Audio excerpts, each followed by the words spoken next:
1979 година со бендот Нова генерација на Зечарската гитаријада победувате прво место и тогаш мојот татко имал 5 години. Какво е чувството кога гледате некои такви стари видео од 80-тите? Какви чувства ви буди? Еден наш пријател Тоше Поп Симонов кажа: многу е тешко да се качиш на врвот, но уште потешко да останеш. Гледајќи од перспективата на дете кое по прв пат свиреше во гимназија во прва година, на првата во тоа време рок-н-рол свирка во Никола Карев, кај што имаше само 5 луѓе, па се до Зајачарска гитаријада каде што победивме со Билјана Платно белеше обработка на македонска песна. Па се до денеска чувството е, што ви рекле енглезите, amazing. Од каде дојде прекорот камиказа? Дали има некакво значење? Кратко, бидејќи тоа е повеќе пати кажано, бев гимнастичар, државен репрезентативец на Македонија. Бевме на едно такмичење, скокав на прескок.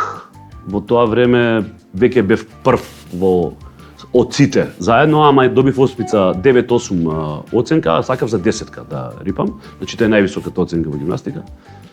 Кога рипнав втор пат, кога ми дозволи тренерот, бидејќи бев многу упорен, паднав и скршив 2 ребра. И враќајќи се од Љубљана на назад, почнаа сите камиказа, камиперо камиказа и си остана камиказа и си го носам од мојата 9-та година гордо на димакот. Вие сте енциклопедија за музика, имате работена со преку 100 луѓе во разни бендови, исто така и на македонскиот Евросонг во македонската телевизија.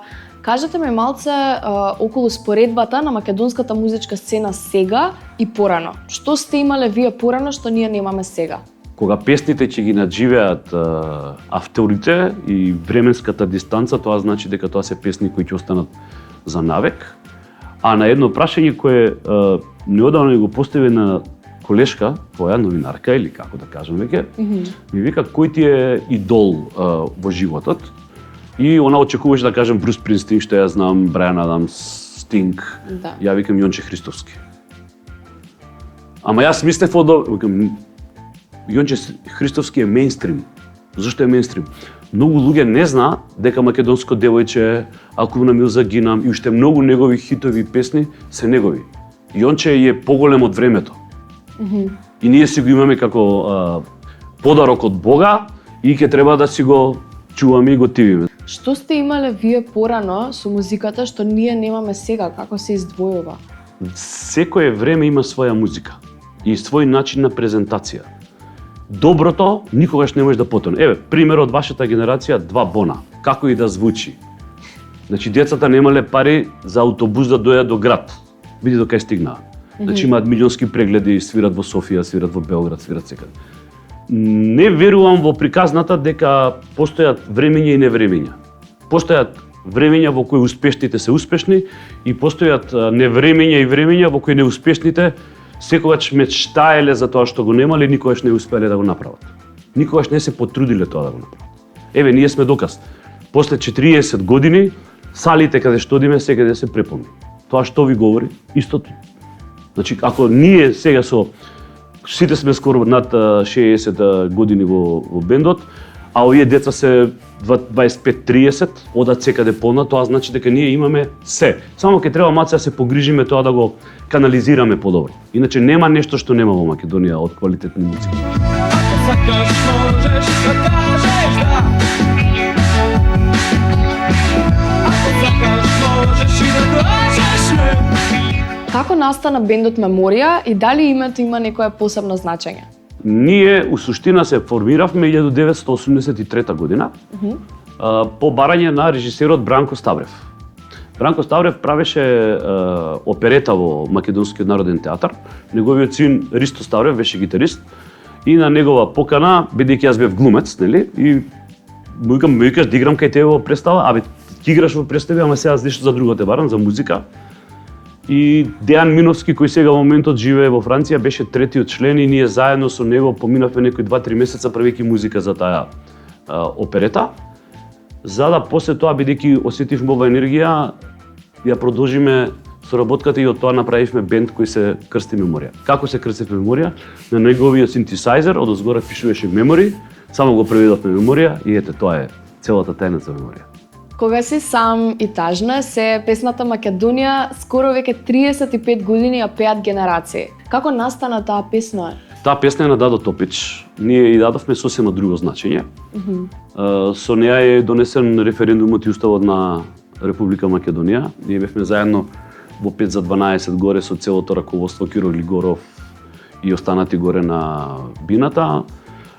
Ја свиревме Македонија пред прогласувањето, па ја прогласија Македонија за суверена и независна држава и после тоа беше Оган под звездите. Така да тој чин и ден денеска ми е останат во неверојатно сеќавање, а иначе сум и автор на самото име на тој настан, тоа е Трети Линден, де факто 903-та, 44-та и 91-та. Какво беше чувството од тој настан без Буровица? Па има на видео, можеш да видиш во тоа време како со многу поскудна техника македонска радиотелевизија или тогаш на радиотелевизија Скопје снимаше, но атмосферата во публиката се осеќа и многу од овие политичариве и овие што се сега успешни момци беа доле во публика, ние бевме горе. Дали се сеќавате на првиот концерт со бендот? Со Меморија немавме ние баш среќен почеток, бидејќи јас тогаш бев многу актуелен како глумец во Трзвија Скопје. Да. Значи во серијата малце се нафурав дека сум многу фрајер и славен и закажав 3 концерта во тогашен МКЦ. Аха. Застопно, значи и 3 концерта најавувавме. И што се случи? Падна снег каков што никогаш не памтела Македонија. Значи некаде метар и кусур беше снегот на првиот ден кога требаше да се случи нашиот концерт. Немаше никаков автобус, не работеше ни кола, ништо не се движеше. Значи буквално добив опомена да не си правам многу бајрам со памет од бујднина, дека сум добар, ама дека треба сепак да бидам малце поскромен. Имавме околу 400 луѓе, што беше чудо за нас. Наредниот ден имавме некаде околу 100, за да третиот ден имаме некаде околу 50 души. Да бев доволно умен, првиот ден ќе беше преполна салата и немаше да имаме потреба од чувството на последниот концерт дека имаме само 50 на луѓе, заедно со нашата фамилија.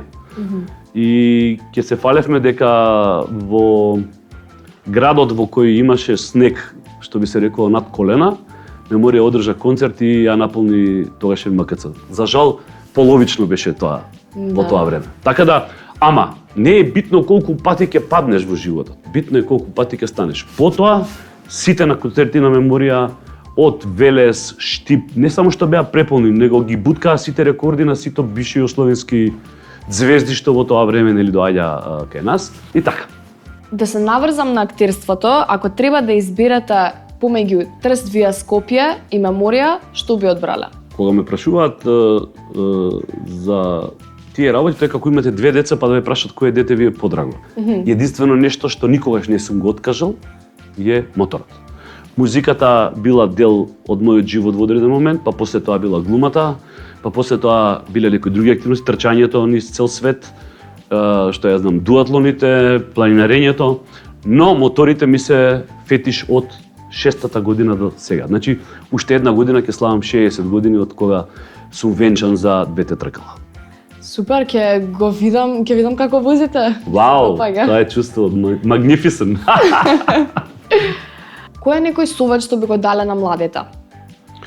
Тоа што ќе го намислат, да го прават.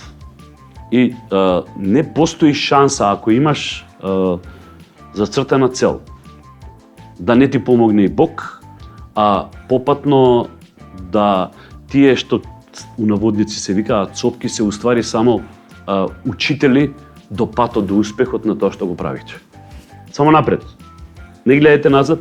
Многу пати може би родителите ќе сакаат да направат од вас нешто што вие не сакате. Да не им дозволувате. Слободно напред. Јас имав татко и мајка ми кои се справуваа со многу немирно бахато дете. Во смисла на тоа, јас не сум правил беѓи, не сум се дрогирал, не сум бил пијаница, ништо, ама менував многу спортови, се тепав у тоа време. И така да во една ситуација кога го направивме фол јазик, фактички првиот панк бенд во тогашна бивша Југославија, престанав да одам во школа. И сега може да замислите, татко ми сака да оди на родителска, ја му викам немој да одиш на родителска сега, не е време. Немој да одиш, му викам, мој совет е, директор си на школа, му викам, нема да поминеш добро. Дај ми шанса да поправам нешто, па ќе Он отиде и се врати со цела водена кошула, со многу неоправдани, со многу отсуство од школото, бидејќи тогаш самиот бенд бараше сосема друг начин на живење. Но татко ми и мајка ми одигра главната улога во мојата животна историја. Во моментот кога видела дека почнувам да се бавам со музика, таа година ја изгуби во гимназија. И ме пуштија и заминав во Лондон. Тогаш прв пат ги гледав Sex Pistols. Значи во Марки клуб си купив бас гитара, си купив бас појачало и од тогаш мојот живот доби друг пат. Завршив трета година ја земав многу брзо, тој испит што се полагаше го положив, четврта година станав многу добар. Завршив факултет со 10 на факултет за драмски уметности. Значи едноставно работите се поклопија онака, коцките се поклопија онака како што секој добар филм американски сака да има своја разрешница. Ако не би биле Pero Kamikaze, кој би била? Pero Kamikaze. Ако имам шанса втор пат да се родам и да бидам дојден на овој свет по не знам кој пат, би сакал да направам репете на мојот живот, ништо не би менувало. Дали може да ни кажете малце околу тоа зошто сме тука денес, што ќе биде настанот и промоцијата на плочата? Сега ќе видиш, појма немам што ќе се случи, ја никад не знам што се случува. Ти со дечкото кога ќе се видиш, знаеш што ќе се случи, не знаеш. Секој ден е различито е, така? Така е. Од расположение, од луѓе што ќе дојдат, од тоа како ќе ја примат твојата енергија. Да.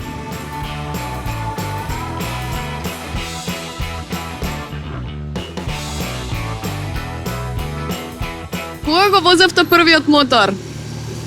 На 6,5 години. 6,5 години првиот мотор? Да. Тоа се викаше Solex. Тоа се викаше точак со помошен моторе. Аха. Па после имаше една 15-ка, извини, еден Pony Express и така после се редеа други мотори. Аха. Наред. Знаеме за моторите, а сакате коли? Не, Не? никогаш не се. Ова ми е трајна вредност. Ова е патнички мотор и се ближам до милионот во поминати километри. Аха. И такво чувство и задоволство мислам дека ништо во животот не ми представувало како во возење во моторе. Колку имате помината со мотор? 986.000. Километри? Да. Вау! Евидентирани. Не евидентирани повеќе.